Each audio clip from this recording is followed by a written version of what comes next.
I tend to see people just once, unless they need a follow-up or relapse prevention training. I don't see people in an ongoing manner anymore. But if I had some people who were especially severe, I believe in concentrating the therapy all at once.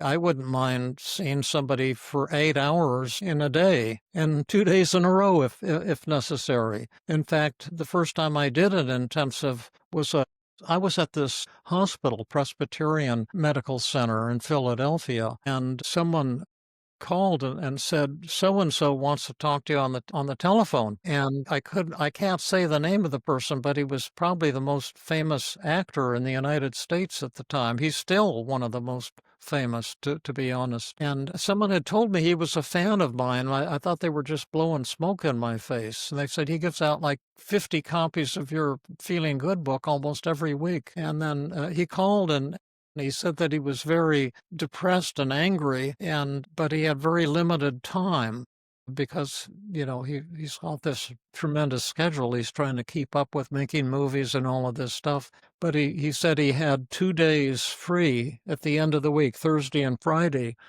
and said, if I flew from Hollywood to Philadelphia, could you give me all of your sessions for 2 days so we can do something really intensive? And I said, yeah, that'd be awesome. And so it was really fun working with them. And I do a lot of role play techniques. And this guy is a powerhouse. Of course, he's an actor, and he was one of the most powerful adversaries I ever had. But he was pissed off because the paparazzi were following him around all the time, and he got pissed off and he wanted his privacy. And he actually came to my office in a disguise. He looked really, really kooky. He had a fake beard and a hat and, goofy dark glasses. And I said, why are you wearing a disguise? He says, because I'm trying to keep people from, people just keep rushing up to me constantly. So I had to sneak through alleyways to get to your office. And he says, it still doesn't work because they come up to me and say, for so-and-so, why are you in this goofy disguise?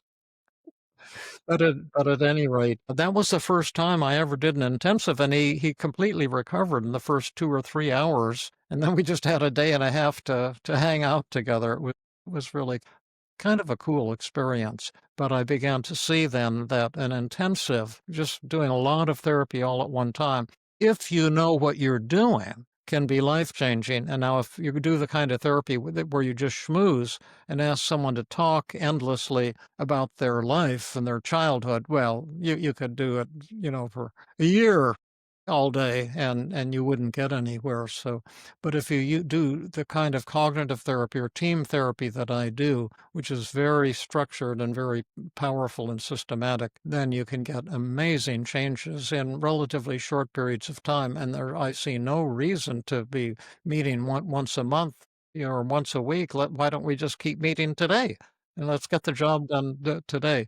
But the homework, the follow-up, is absolutely essential, whether you're depressed or anxious. The homework is the key, ongoing homework, the key to continuing to feel better rather than having a dramatic transformation in my office, which is great and wonderful. But for the long run, you need to learn and practice using these tools so you can use them whenever you're upset for the rest of your life. If you're a shrink, or if you're a general citizen, actually, you should know that the Feeling Great app is free now. You can get a $99 year subscription for free if you sign up today. Download it to your cell phone, and 2026 will have a version for a PC or a laptop computer as well. So jump on it, and a lot of people experience pretty dramatic changes within the first 90 minutes of using the app. So do yourself a favor, not only to change the way you feel today, but for the rest of your life. End of question. Thank you. Great question.